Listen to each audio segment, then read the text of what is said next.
especie. Ciencia para todos.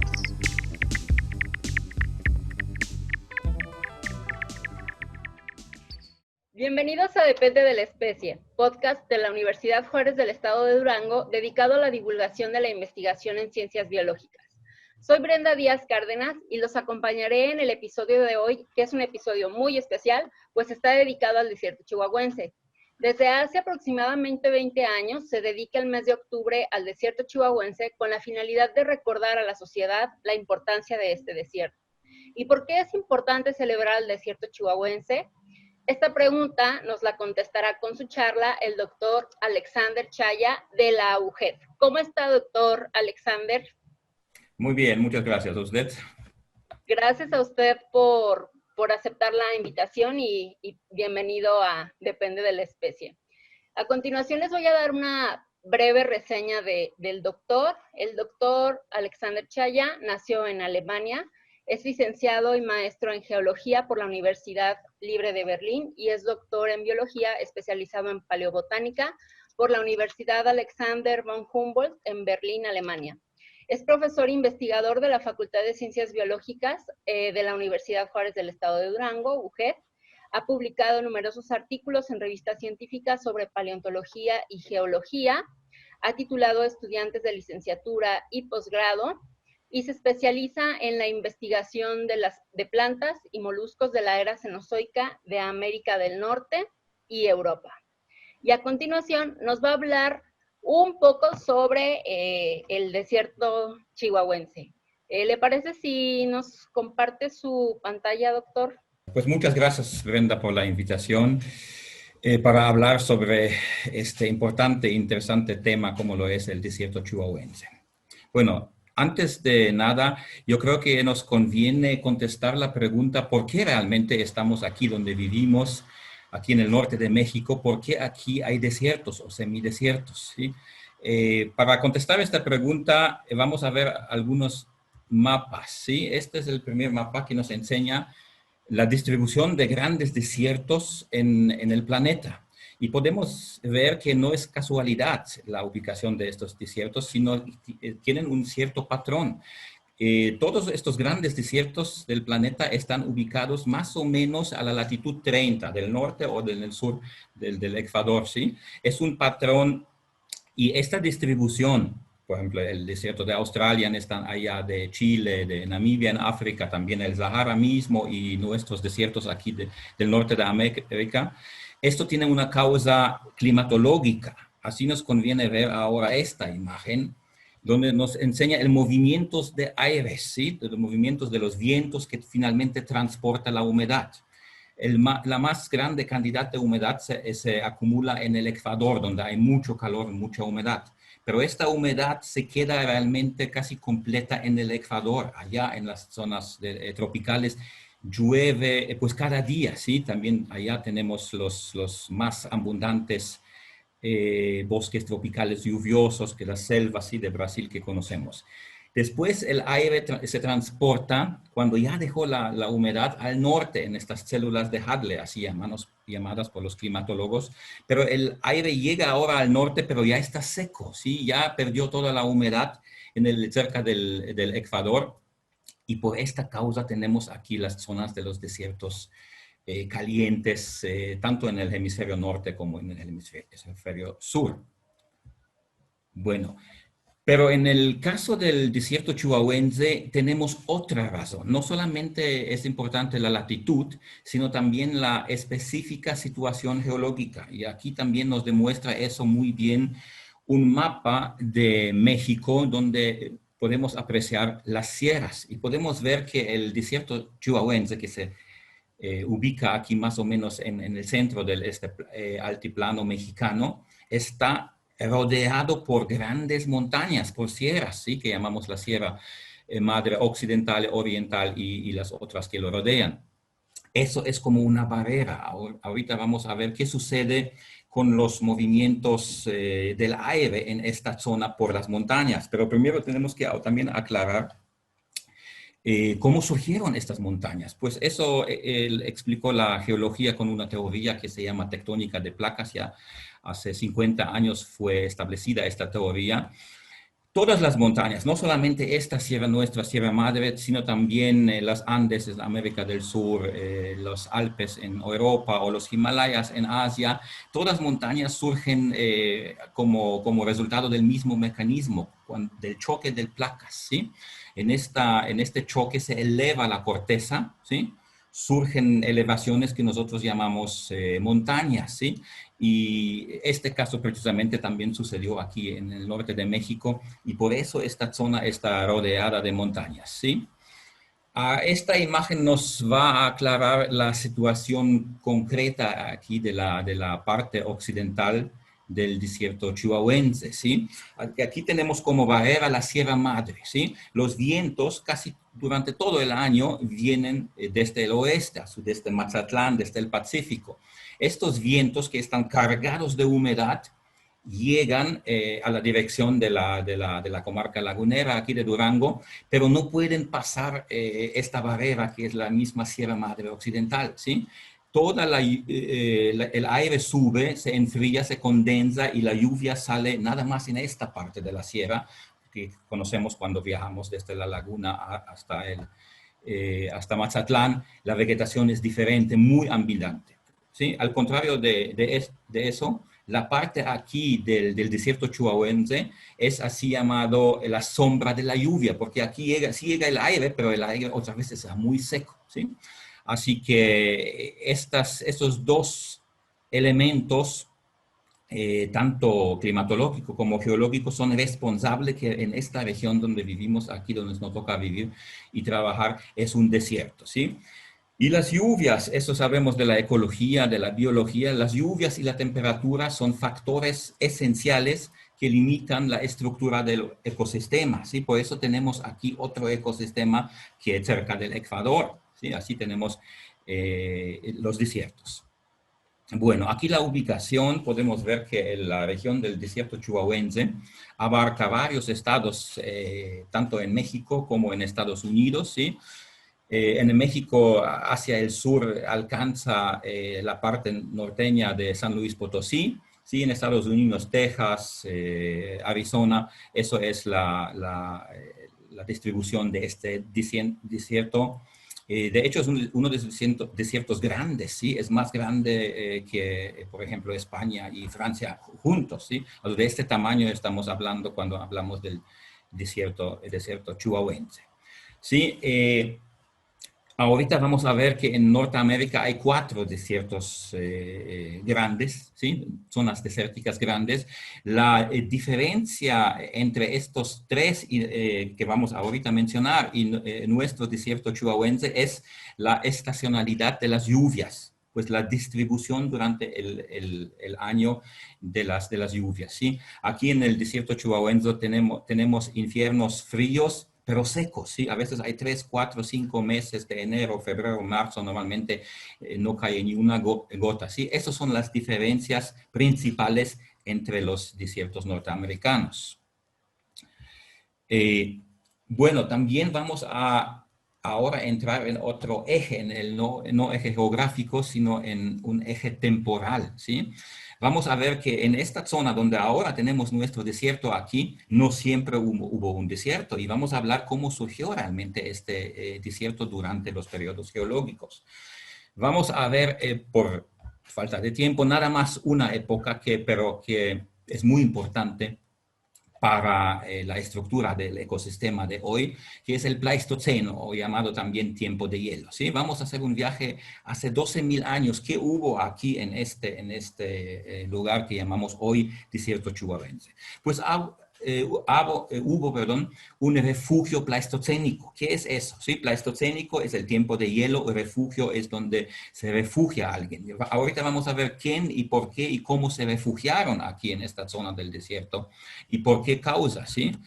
Otro mapa nos ayuda a entender eso. Esto es precisamente un mapa del Pleistoceno, del tiempo de hielo, ¿sí? Hace 12, 20, 30.000 años. Eso duró muchos, muchos años, este tiempo de hielo.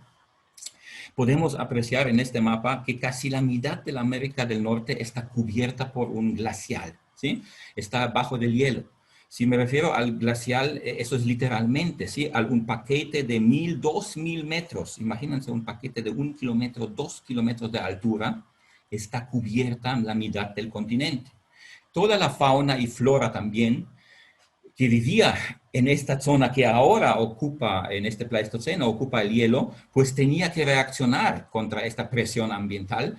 La única chance que tenían estos animales y que también las plantas se mueven también un poquito más lentos que los animales por la distribución de semillas, pero finalmente también se mueven las plantas, ¿sí? La única opción fue retroceder hacia el sur, ¿sí? Hasta el sur de Estados Unidos, porque el hielo llegó hasta más o menos las regiones que hoy ocupa la ciudad de Nueva York, ¿sí? Toda esta fauna y flora buscaba un refugio, obviamente, donde no había tanto frío en el sur, y parte de eso se fue al territorio que hoy ocupa México, ¿sí? Aquí podemos ver cómo fue la parte de Estados Unidos que no estaba cubierta por este enorme glacial, ¿sí? Pero también tenía otro clima. Podemos ver docenas hasta cientos de paleolagos, ¿sí? Also, en toda parte de California, Nevada, que hoy son muy secas, también Arizona, había innumerables lagos o paleolagos, lagos pleistocénicos, ¿sí? En México, aquí nuestra región de la comarca lagunera, de Durango, Chihuahua, Coahuila, de esta región, no fue diferente. También nosotros teníamos aquí un enorme lago que investigamos nosotros, un grupo aquí de la Facultad de Biología de la UJET, lo llamamos el Paleolago Iritila, ¿sí? Fue un enorme lago que cubrió esta área de algunos 80 kilos, 100, casi 100 kilómetros, ¿sí? Desde Saltillo hacia Torreón y hacia norte hasta Chihuahua. Pero ¿cómo sabemos? Pues de esta agua no se quedó nada desde el Pleistoceno, cuando posteriormente al Pleistoceno el clima cambió, ¿sí? La zona se fue muy árida, pues evaporó toda esta agua. ¿Cómo sabemos hoy que hubo este paleolago Iritila? Aquí nos ayuda la paleobiología, la paleontología, ¿sí? Porque restos de organismos que vivían en esta zona de Estados Unidos, pero también aquí de la comarca lagunera en especial, dejaron testigos de este paleolago. Aquí podemos ver de una publicación que realizamos en 2014. Esos son los organismos que se preservaron en los suelos, en los sedimentos de este paleolago Iritila en la comarca lagunera. Y podemos ver que principalmente son moluscos, y todos estos moluscos, bivalvos y caracoles y gasterópodos son de agua dulce, ¿sí? Así que tenemos testigos que esta zona estaba bajo agua, porque estos organismos son pues exclusivamente acuáticos. También tenemos testigos de esta temporada del Pleistoceno aquí, que son los restos de las antiguas playas, ¿sí? Dejaron arena, en gran cantidades de arena, que hoy apreciamos como las dunas de Acatita, como la fotografía aquí, y conocemos también varias otras dunas, como las dunas de Bilbao o las dunas de yeso en Cuatro Ciénegas. Todo esto son restos de estos sedimentos de estos paleolagos que se quedaron cuando se fue el agua, cuando se evaporó. Pero no solamente invertebrados como moluscos hubo aquí en esta región, sino también hubo una rica megafauna, ¿sí? Nosotros aquí, se puede decir casi en el centro de Gómez, encontramos en los sedimentos del río colmillos y molares de mamuts, ¿sí? Así que esta zona fue habitada por una megafauna de mamíferos grandes, ¿sí? Había incluso camellos, antilopas, todas estas evidencias, estos fósiles se encontró durante los últimos años aquí en la comarca lagunera y en la región de Parasaltillo, ¿sí? Mi compañero, el doctor José Luis Estrada, hizo estas hermosas reconstrucciones paleontológicas, ¿sí? Eso es el río Nazas, estos cerros son la comarca lagunera aquí, y podemos apreciar una totalmente distinta vegetación que la tenemos de hoy, ¿sí? Y obviamente otra megafauna que ya está en gran parte extinta, ¿sí?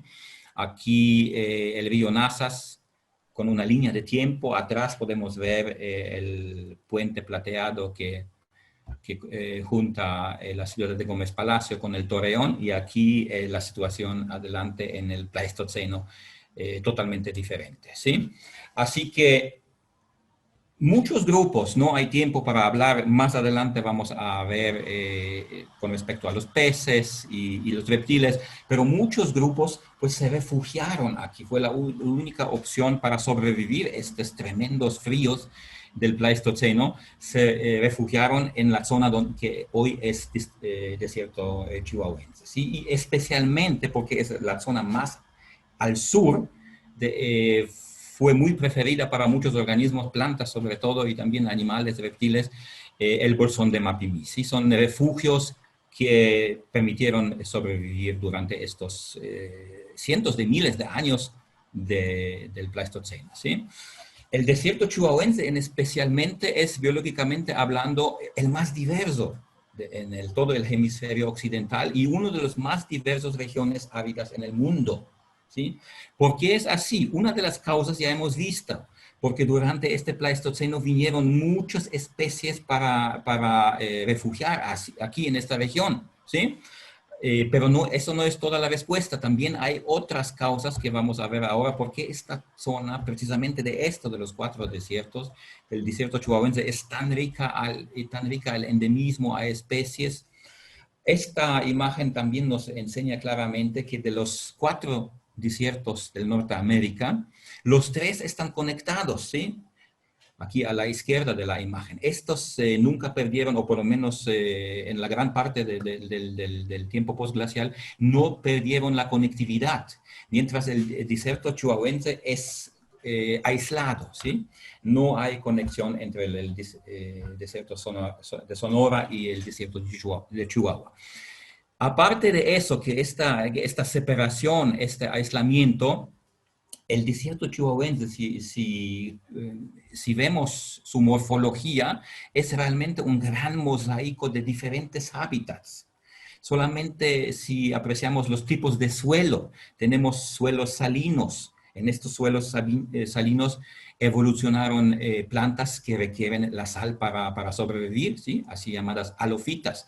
Hay también grandes partes con sedimentos, con suelos, perdón, que contienen yeso. También hay plantas que prefieren un suelo yesoso, ¿sí? Son especializados, se los llama endémicos de estos suelos, así que muchos diferentes hábitats, eso se refleja en una gran diversidad de plantas y animales que durante este proceso de especiación se adaptaron, ¿sí? Se buscaron el nicho y evolucionaron para ocuparlo. Eso es son las causas principales por qué tenemos tanta diversidad de organismos, ¿sí?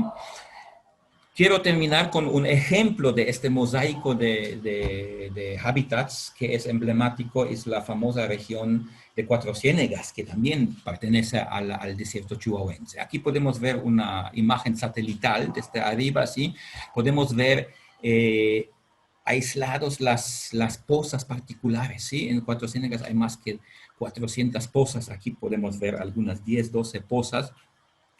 Realmente estos son islas, ¿sí? Así fueron llamadas, de hecho, también por investigadores como el Galápagos mexiquense, ¿sí? Es la misma situación que tenemos en Galápagos, pero allá como islas en el océano, tenemos aquí, pero aquí las islas son los cuerpos de agua, las pozas famosas, ¿sí? Y el mar es el desierto. Podemos ver que están todos aisladas. Aquí una imagen de una de las más hermosas pozas de Cuatro Ciénegas, que es la poza azul, ¿sí?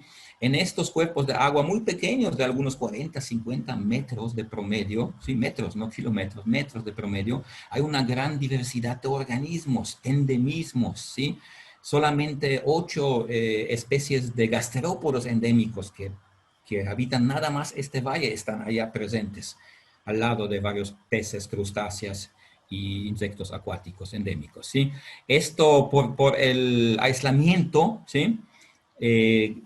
¿Cómo decirlo? Se aceleró la evolución, ¿sí? Surgieron muchas especies muy limitadas de su distribución. Algunas especies, de hecho, están limitadas a solo una poza, si ni siquiera ocurren en la poza vecina, que está a algunos 100 metros de distancia, ¿sí? El Valle de Cuatro Ciénegas, parte del desierto chihuahuense, es el lugar con más especies endémicos en en toda América del Norte, ¿sí? Also no hay en Estados Unidos, en México, en Canadá, un lugar donde hay más especies endémicas como en Cuatro Ciénegas. Eso es sorprendente porque el Valle de Cuatro Ciénegas es un valle muy pequeño, ¿sí? Y sin embargo existen más que 70 especies endémicas en este poco valle. Aquí tenemos un ejemplo de moluscos. Yo mismo, nuestro grupo, nos dedicamos a la investigación de moluscos de 3 pozas de otra región vecina, de Viesca, de 3 pozas, tenemos 30, no menos que 30 especies diferentes de moluscos, ¿sí? En los últimos años los encontramos. Algunas de estas ya están descritas, algunas van a ser, si Dios quiere, en el futuro cercano, ¿sí? 30 especies en 3 pozas de tamaño de 50 metros máximo, ¿sí? Pero esa es la noticia buena. La noticia mala es que las pozas de Viesca se secaron en 1958, ¿sí? Están completamente secas las 15 pozas que hubo hasta 1958, ¿sí? Hasta los 60 del siglo pasado. Todos estos organismos ya están extintos, ¿sí? Ya no viven más, ya nada más encontramos los restos de las casitas, de las conchas de estos moluscos. Y yo puse aquí entre paréntesis, se secaron porque este proceso de secación de las pozas no fue un proceso natural, sino fue por la causa antropogénica, ¿sí? Por la excesiva extracción de agua para la agricultura en estos años 40, 50, 60, ¿sí? Así que lo que nos queda a nosotros aquí, sobre todo a los que trabajan en la Facultad de Biología, es investigar, porque todavía falta mucho de investigar de la flora y fauna, tanto de hoy como del pasado. Falta mucho de investigar para la fauna, por lo menos, y flora que todavía existe, para conservarla, para conservar este ecosistema tan particular como lo es desierto chihuahuense. Bueno, muchas gracias por la atención.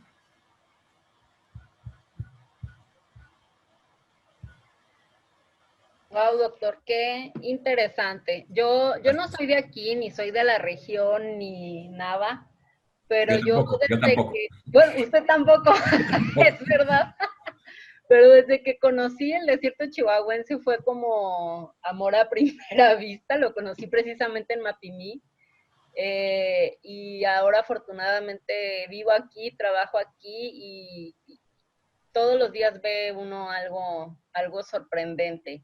Y sí. Lo que nos está contando, bueno, yo podría estarme 3 horas escuchándolo hablar Muchas gracias. de todos estos procesos tan fascinantes que al final son, o sea, lo que vemos ahora es el resultado de todos esos procesos de millones de años, ¿no? Y eso es muy, muy hermoso. Y nos da curiosidad, estas 2 preguntas las hicimos entre todos los del equipo del podcast, nos da mucha curiosidad porque uno va al desierto, que aunque la gente piense que es algo inhóspito y muerto, el desierto chihuahuense ves muchísimas cosas, vegetales y animales, ¿no? Las biocostras que yo me enteré apenas el año pasado que existían y las vas viendo y de todo ves. Entonces, ¿cómo fue que usted le interesó o terminó estudiando a los gasterópodos del desierto chihuahuense? ¿Cuál es esa historia?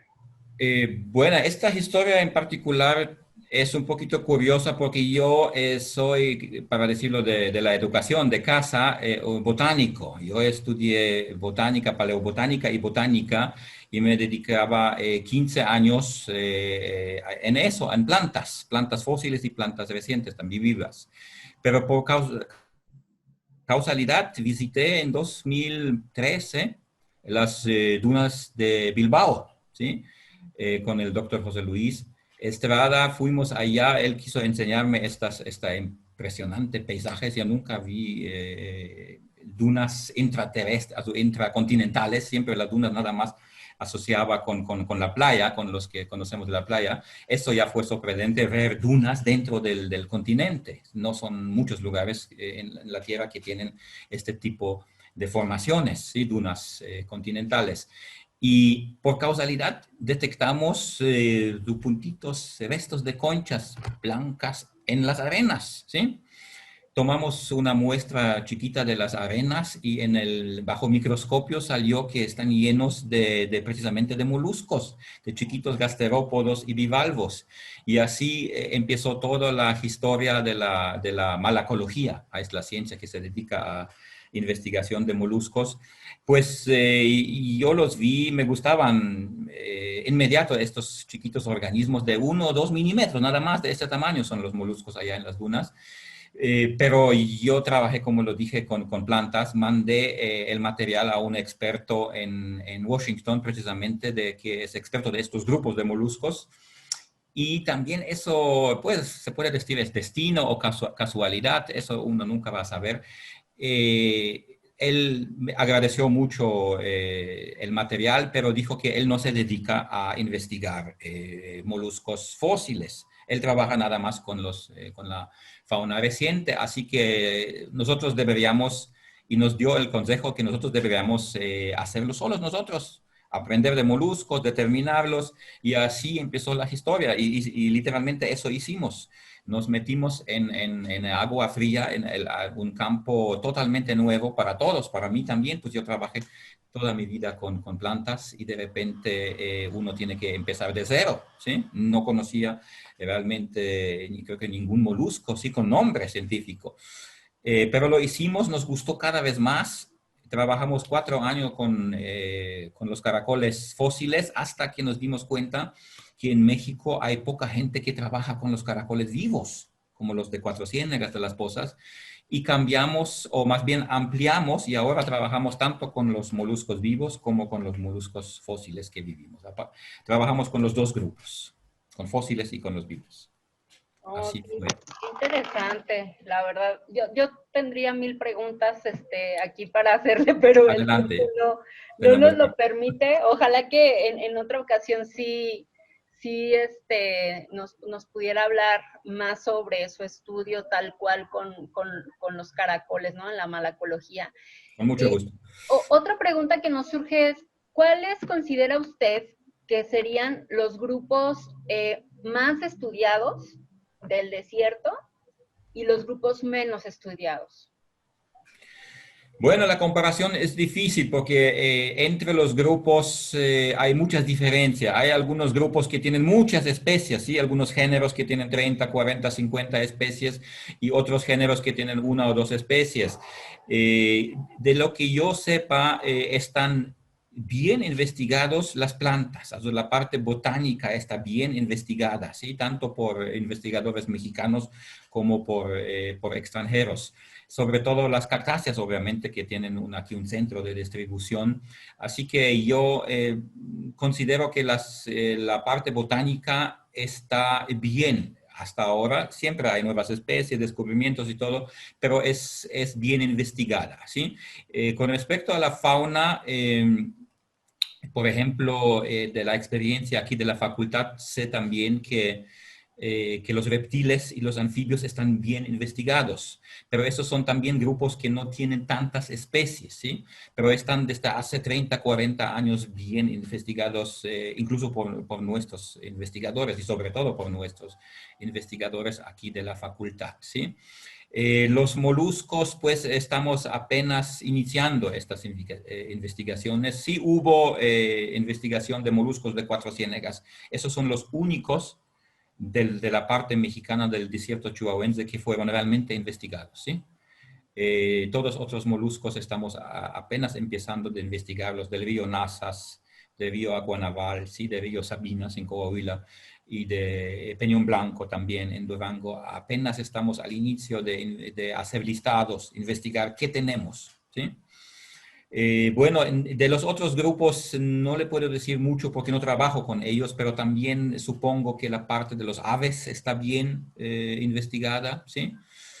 Eso, pues ya, creo que esos son los grupos que son menos o más bien investigados que se me ocurren ahora.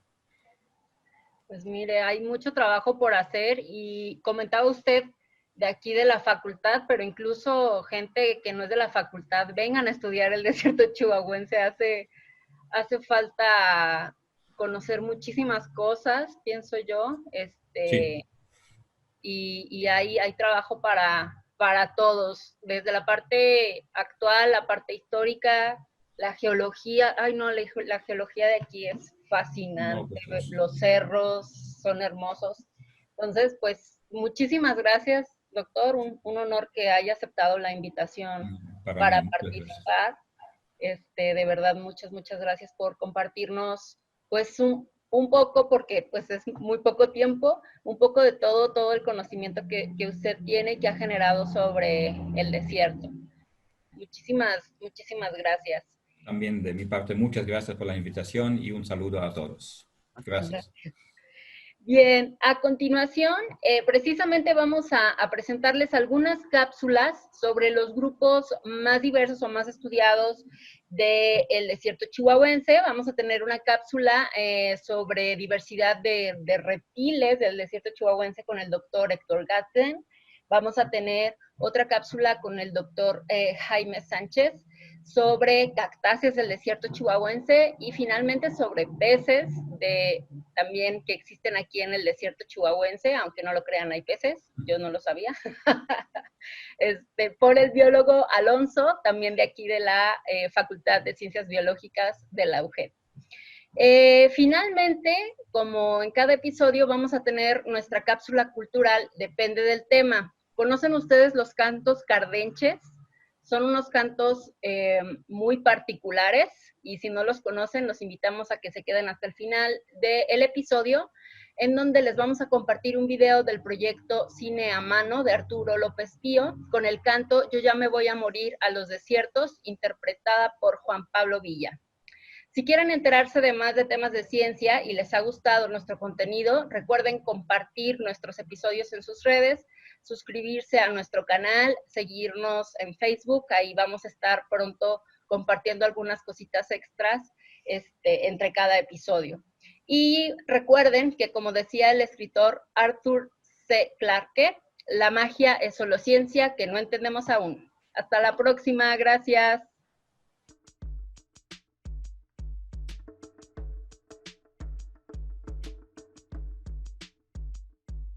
Reptiles del desierto chihuahuense, dirigida por el Dr. Héctor Gatzen Esparza, quien es biólogo, maestro y doctor en ciencias por la Facultad de Ciencias de la UNAM. Trabajó más de 30 años como investigador en el Instituto de Ecología INECOL Jalapa, en donde dedicó su carrera a trabajar y conocer la herpetofauna del desierto chihuahuense en varios aspectos, como poblacionales, reproductivos, ecología térmica, taxonomía, entre otros. Actualmente el doctor reside en Canadá. Voy a hablar sobre los reptiles y la importancia de ellos en el desierto chihuahuense. El desierto chihuahuense, junto con otros desiertos norteamericanos como la Gran Cuenca, el de Mojave, el sonorense y un fragmento de desierto chihuahuense que está localizado en Tehuacán, pues conforman las áreas áridas y semiáridas de México. Específicamente el desierto chihuahuense pues presenta una superficie muy grande de alrededor de 630,000 kilómetros cuadrados y es el más extenso de Norteamérica y tiene un área muy relevante en la República Mexicana y poco estudiado. Está conformado por valles entre 800 y 1500 metros sobre el nivel del mar, interrumpido por cadenas que van de los 2000 hasta incluso los 3000 metros. En este desierto habitan alrededor de 210 especies de anfibios y reptiles y de estos últimos alrededor de 160. Hay que mencionar que también, dependiendo de diversas unidades ecológicas y que tienen una distribución altitudinal, podemos diferenciarlas en cerros, pie de monte, bajadas, playas, dunas y diferentes tipos de vegetación en cada uno de estos sistemas, magueyales en el pie de monte o nopaleras en la bajada, pastos diversos en las playas y yucas en las dunas. En cada uno de estos sistemas pueden cohabitar de 2 a 5 especies de lagartijas, por ejemplo, y no sobreponerse en sus requerimientos porque tienen actividades ecológicas muy distintas. Vamos a poner un ejemplo que es el bolsón de la comarca lagunera, que es un sistema hidrográfico compuesto por el río Nazas y el lago Naval, y es un bolsón muy biodiverso. Dentro de la ecorregión del desierto chihuahuense, está localizado en Coahuila y Durango, y tiene alrededor de 72 especies y subespecies de reptiles y anfibios. Esta pequeña área, que también tiene aproximadamente 5.000 kilómetros cuadrados, es habitada por 11 especies de lagartijas endémicas, o reptiles microendémicos exclusivos de esta pequeña región. Y son insulares y viven en rocas o en médanos arenícolas. Por mencionar algunos, vamos a indicar que ahí pueden habitar en estos cerros rocosos, por ejemplo, Jantucia bolsone, Celopurus lineolateralis, Jantucia extorris, Celopurus ceruleus, Celopurus gatzeni, Crotaphytus anticus. En las zonas arenícolas podemos encontrar utas, una nueva especie que se ha descubierto ahí, que está por describirse, y Uma exul, que ha sido pues muy estudiada. ¿Qué adaptaciones presentan los reptiles para vivir en el desierto?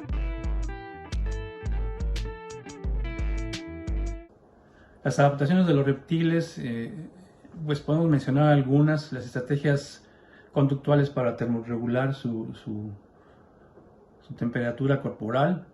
Utilizan intensivamente en los refugios como las madrigueras o las grietas de las rocas. Adaptaciones fisiológicas, pues se puede mencionar que la orina está muy concentrada y también las heces son muy secas para poder retener el agua, y también tienen olores peculiares para evitar ser depredados. Presentan diversas formas y tamaños del cuerpo y una variedad de escamas en las especies para poder habitar distintos ecosistemas sin problema. Son muy crípticos y también algunos de ellos, como las lagartijas, presentan autotomía de la cola para evitar o evadir la depredación. ¿Cuál es su importancia ecológica? En cuanto a la importancia ecológica de los reptiles, pues están conformadas en redes alimentarias muy complejas y delicadas, y son depredadores de muchos insectos, y a la vez son depredados por una diversidad de vertebrados. Entonces es importante pues, su función. También es interesante en cuanto al control de los insectos que vulneran las actividades agrícolas del hombre. Entonces eso también es un factor que hay que tomar en cuenta. También son objetos de estudio esencial para determinar los efectos del cambio climático y cómo se están extinguiendo las especies en el planeta y la vulnerabilidad humana. ¿Cómo impactan los mitos existentes a las poblaciones de los reptiles del desierto chihuahuense? Mitos de los reptiles, pues que los reptiles son venenosos en general, y sobre todo las serpientes, entonces sistemáticamente son atacados para matarlos. Otro mito es que supuestamente tienen propiedades curativas, específicamente las serpientes de cascabel, entonces son perseguidas y matadas para reducirlas a píldoras, ¿no? Las serpientes bebedoras de la leche es un mito muy establecido, y menciona que cuando las madres se encuentran amamantando pues, al niño, se acerca la víbora y con la cola distrae al niño y puede succionar la leche de la madre, lo cual es imposible porque no tiene labios como un mamífero para succionar el líquido, y también pues no pueden digerir, digamos, en su sistema fisiológico la leche. De cualquier forma, proceden a matar a las serpientes. Naturalmente, estos mitos acaban afectando las abundancias, la densidad de estas poblaciones reptilianas. Muchas gracias.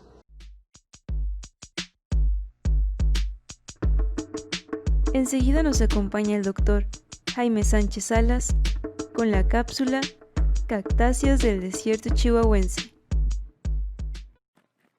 Hola, ¿qué tal? Soy el doctor Jaime Sánchez, profesor investigador de la Facultad de Ciencias Biológicas de la UJEB, con línea de investigación en botánica y ecología vegetal.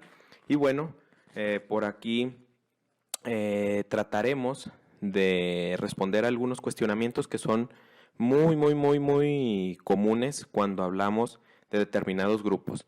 En esta ocasión tendremos a bien hablar de cuáles son las diferencias entre las plantas espinosas y los cactus. Es decir, si todas las plantas con espinas son cactus o todas las plantas suculentas son cactus, ¿verdad? O cactáceas.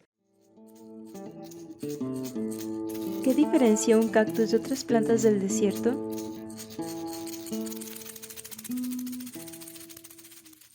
Bueno, en primera instancia, cuando tenemos frente a nuestros ojos una planta carnosa y espinosa, pensamos inmediatamente que es un cactus. Pero la primera interrogante surge cuando un conocedor de estas bellas plantas nos puede aclarar que no lo es, a lo cual inmediatamente se nos presenta esta duda, ¿no? Parece cactus, pero no es cactus, entonces, ¿qué es? Pues bien, aquí aclararemos esta situación. Muchas plantas suculentas de todo el mundo tienen una notable semejanza con los cactus, que son exclusivos de América, ¿verdad? Y a menudo son llamadas así en lenguaje coloquial, cactus. Sin embargo, este parecido entre plantas suculentas diferentes se debe a una evolución convergente. Se parecen morfológicamente, pero bueno, ¿qué es lo que las hace un tanto distintas? En ese sentido, hay una diminuta estructura que es la responsable de separar a los cactus de todas las plantas suculentas y que no todas las plantas con espinas sean cactáceas. Y esta estructurita se llama areola. ¿Qué es la areola? Las areolas son la característica distintiva de la familia de las cactáceas, por lo que esta estructura es la responsable de su separación con respecto a otras plantas suculentas, como unas que son muy parecidas, como las euforbias, ¿verdad? O las agaváceas. Son claramente visibles y por lo general se presentan en forma de una pequeña protuberancia que pueden ser de colores, ¿verdad? Muy claros u oscuros, de donde emergen precisamente o se originan las fuertes y punzantes espinas que funcionan como armaduras. En el caso de los nopales y los cardenches, las areolas no desarrollan propiamente espinas tan duras como las de otros cactus, ¿verdad? Pero la areola forma una espina diferente que se llama gloquidio, agüete, que son muy parecidas a unos cojincitos que forman vellosidades muy suaves cubiertas con una funda de tipo papirífera o papirácea, ¿verdad? Que una vez que pinchan un dedo se abre en la punta y dificulta su extracción. Es decir, por eso cuando nos picamos con un nopal, con un cardenche, no podemos extraerlas, ¿verdad? Porque una vez que entra la espina al dedo, atraviesa el epidermis, se abre y entonces dificulta la extracción. Y es un mecanismo de defensa. Estas adaptaciones, precisamente esta adaptación de la areola, es la estructura que nos diferencia a un grupo de otro, ¿verdad? Es decir, separar las cactáceas de las no cactáceas. Entonces, todo lo que tiene areola es cactus y lo que no es cualquier otro grupo de planta espinosa o suculenta. ¿Qué adaptaciones le permiten a un cactus sobrevivir en el desierto?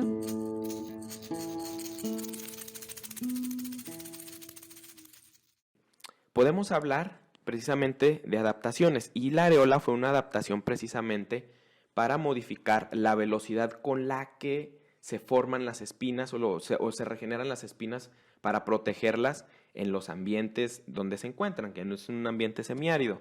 Y dentro de esas adaptaciones, bueno, de las plantas de desierto, pues podemos hablar, ¿no? De las principales.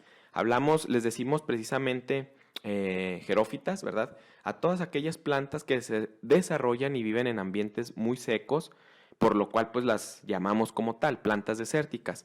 Dentro de las adaptaciones, pues tenemos unas adaptaciones que son muy marcadas y podemos hablar de las principales, ¿no? Que es las de aquellas que se generaron o fueron promovidas para luchar contra las altas temperaturas o bien para poder luchar contra la escasez de agua, que en este sentido ambas, tanto temperatura como escasez de agua, son condiciones abióticas muy extremas a las cuales se enfrentan las plantas de desierto y por lo cual deben de tener esas adaptaciones muy bien definidas de tal forma que les permitan vivir en estos ambientes inhóspitos.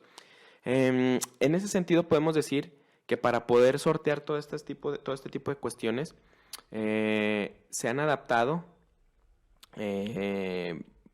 o se han modificado sus hojas para volverse de algo muy ancho, carnoso o de diferentes formas, ¿verdad? Se han convertido en espinas, así como de una u otra forma aumentaron el volumen de algunas de sus partes. En este caso, los tallos, que los tallos de las cactáceas pues son prácticamente el almacén o el tinaco para poder sobrevivir por grandes o prolongados periodos de ausencia de agua. De igual forma, las raíces se adaptaron, ¿verdad?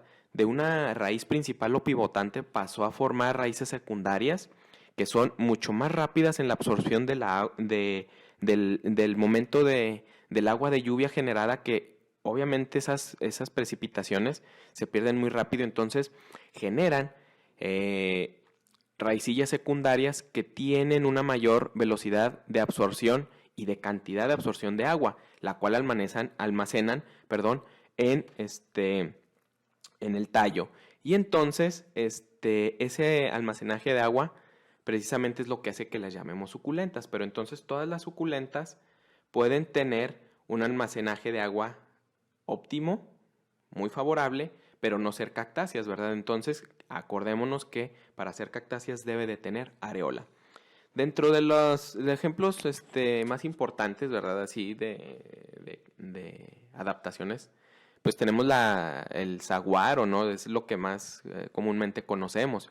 Pero, de una u otra forma, también aquí en nuestra zona semiárida de Durango tenemos organismos suculentos, cactáceas, que son muy características de nuestra región. Y precisamente tenemos a Astrophytum coahuilense, que es el birrete de obispo. Y bueno, además de las adaptaciones que hablamos ahorita de las hojas a espinas y del almacenaje, ¿verdad? Del tallo que se hace suculentoso, también tenemos otras adaptaciones que son las borlas. Las borlas son esas pequeñas vellosidades que tiene Astrophytum myriostigma y que le ayuda a reflejar la luz, la alta incidencia solar o la luz para que no se caliente la planta durante el día, pero además le sirve de cobijo durante la noche, porque sabemos que en el desierto las temperaturas son muy extremas y opuestas. En el día, temperaturas extremas hacia lo caliente y por la noche, temperaturas extremas hacia lo frío. ¿Cuáles son las principales amenazas que enfrentan las cactáceas? Podemos decir que todo esto que se habla de los cactus, por su fascinación, por su extremada belleza, las pone en riesgo. Y podemos decir que la principal amenaza de este grupo tan importante, ¿verdad? Pues es prácticamente el saqueo. El saqueo porque sabemos que vienen extranjeros y pueden ofrecer cantidades tan ridículas, ¿verdad? $10, $15 a lo mucho, ¿verdad? Por tener un ejemplar más raro, tener aquel ejemplar más raro que podamos encontrar en nuestra región. Y entonces, pues sabemos que la gente necesita sobrevivir. Y pues desafortunadamente, como no tenemos una cultura en ese sentido y las condiciones de la gente que vive en las zonas aledañas donde se distribuyen estas cactáceas, pues no viven en las mejores condiciones, entonces acceden a vender este tipo de ejemplares. Entonces la extracción ilegal y pues amenaza, ¿no? Amenaza todo este tipo de organismos Y bueno, realmente debemos de tener conciencia en este sentido, pero también debemos de procurar algunos programas de conservación o de reproducción en especies que son muy saqueadas, ¿verdad? Y bueno, con esto esperemos hayamos aclarado algunas dudas y les agradezco mucho su atención. Hasta luego.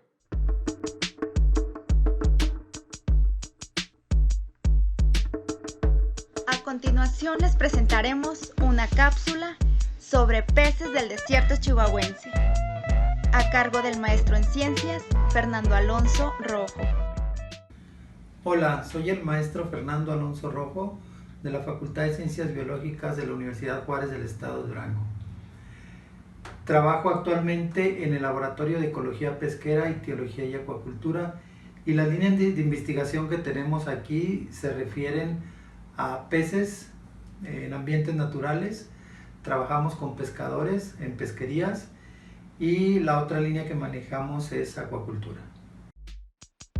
¿Hay peces en el desierto chihuahuense?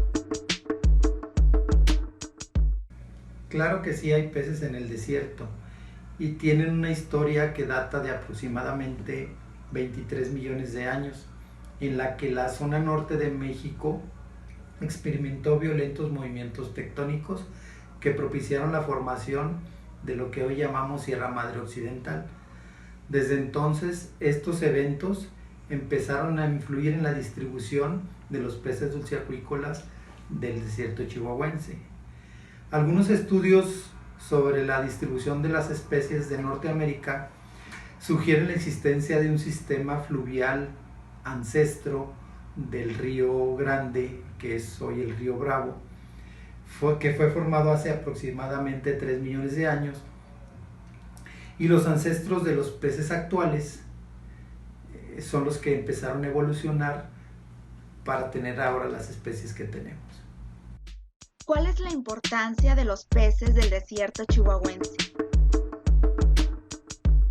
La importancia de los peces del desierto la podemos dividir en dos fases o partes. La primera es desde el punto de vista económico, ya que algunas de las especies son explotadas por pescadores en embalses o en ríos o en encierros de acuacultura. Y bueno, estas generan ingresos, además hay arraigo de los pobladores en las comunidades. La otra importancia es desde el punto de vista ecológico, biológico y de conservación, ya que, por ejemplo, en el desierto chihuahuense, de todas las familias descritas de peces dulceacuícolas para México, más del 70% de estas familias tienen representantes en el desierto chihuahuense. Otra importancia que tienen los peces del desierto es que muchas de sus especies son endémicas, esto es, que son exclusivas, únicas, de lugares muy puntuales en el desierto, de algunos pequeños manantiales o arroyos. Y bueno, otra importancia que tienen es que muchas de ellas están en la norma oficial mexicana y en el libro rojo de la Unión Internacional para la Conservación de la Naturaleza, en algún estatus de conservación. ¿Cuáles son las amenazas a las que se enfrentan? ¿Y qué podemos hacer para aportar a su conservación? Las amenazas para los peces del desierto son varias y no son ajenas a las que padecen la mayoría de las especies dulceacuícolas que tenemos en México. Una es la contaminación, tanto por desechos urbanos como industriales y de la agricultura. La otra es el uso del agua, que en ocasiones llega a desecar los cuerpos de agua y entonces por lo tanto la desaparición de las especies. Y la otra, no menos importante, es la introducción de especies exóticas, que estas, a la vez de que compiten por espacio y alimento con las especies nativas, pueden traer también parásitos y enfermedades que no estaban en esos cuerpos de agua y que se pueden transmitir a las especies nativas. ¿Qué podemos hacer para aportar a la conservación de los peces? Bueno, pues debemos seguir investigando. Hay muchas especies que no conocemos todavía su biología. Debemos incidir con estas investigaciones en las políticas públicas a fin de conservar, restaurar los ecosistemas acuáticos. Y la otra, que es una buena alternativa, es pues el decreto de áreas protegidas. Depende del tema. Cápsula cultural. El desierto no solo alberga especies únicas, sino que también ha sido fuente de inspiración para formas de expresión única, como lo es el canto cardenche, canto inspirado en el cardo y sus espinas con filamentos inversos que desgarran la piel, causando un gran dolor al sacarlas cuando éstas se clavan. Sentimiento que es reflejado en el canto con sus temas de desamor y dolor. Es un canto sin instrumentos, interpretado a 3 voces y con un enorme sentir. Este canto se enraizó en Sapioris Durango y en la flor de Jimulco, Coahuila, y actualmente es considerado un patrimonio. A continuación les mostramos una cápsula del proyecto Cine a Mano de Arturo López Pío, con la canción Yo ya me voy a morir a los desiertos, interpretada por Juan Pablo Villa.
Morir a los desiertos,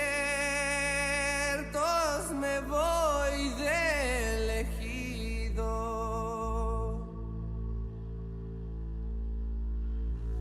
Y esa estrella marinera, solo en pensar que ando lejos de mi tierra y no más que me acuerdo, me dan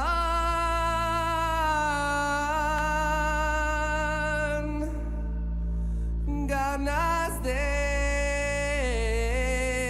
llorar.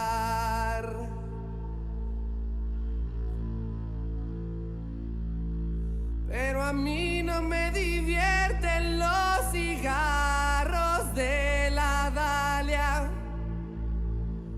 Pero a mí no me consuelan esos tragos de aguardiente.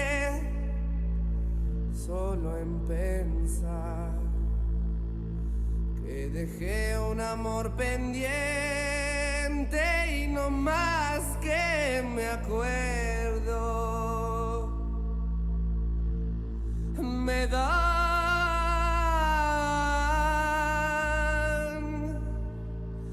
ganas de llorar.